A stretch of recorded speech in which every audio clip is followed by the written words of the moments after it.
Ready হৈ আছিলে, কিন্তু সেই টকাখিনি তেখেতসকলক লৈ আনি খৰচা কৰিব পৰা নাছিলে। ইয়াতে তেখেতসকলক বুজাব পাৰে, তেখেতক কাম কৰিব পৰা নাই। এতিয়া তেখেতসকলে কাম কৰিব নোৱাৰাৰ কাৰণে আমি সেই 4 মাহৰ ভিতৰত যিবিলাক টকা অলৰেডি ভাৰত চৰকাৰ আৰু অসম চৰকাৰৰ দিবৰ কাৰণে যিবিলাক ৰেডি হৈ আছিলে, সেই টকাবিলাক লৈ আনি অলৰেডি আমি 5 মাহৰ ভিতৰতে কমপ্লিট কৰি দেখালে। ইয়াৰ কাৰণে মই আপোনালোকে যি ধৰণৰ আমাক সমৰ্থন কৰিছে, যি ধৰণৰ আশীৰ্বাদ দিছে, এইবাৰ কোনো শক্তি আমাক ৰখাব নোৱাৰিব। আৰু বহুত ভাল ভাল কথা চিন্তা কৰি আছে।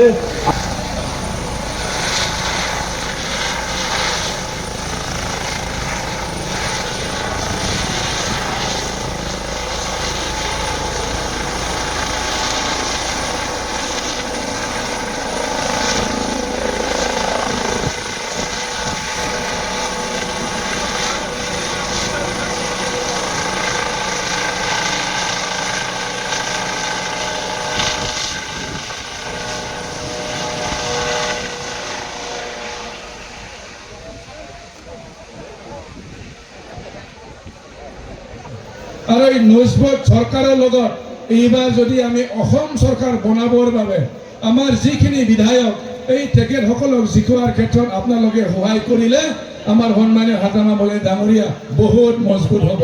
তাৰ কাৰণে আপোনালোক সকলোকে আমাৰ বিপিএ দলৰ মুৰব্বী হাতামা মলি ডাঙৰীয়াকো মই আশীৰ্বাদ দিবৰ কাৰণে অনুৰোধ কৰিছোঁ। তো আপোনালোক সকলোৰ পৰাই মই আশীৰ্বাদ পাম, এইখিনি মই আশা ৰাখিলোঁ। বাকী কি কৰিম কি নকৰিম ক'লে বহুত দীঘলীয়া হ'ব না, হয় না নহয়?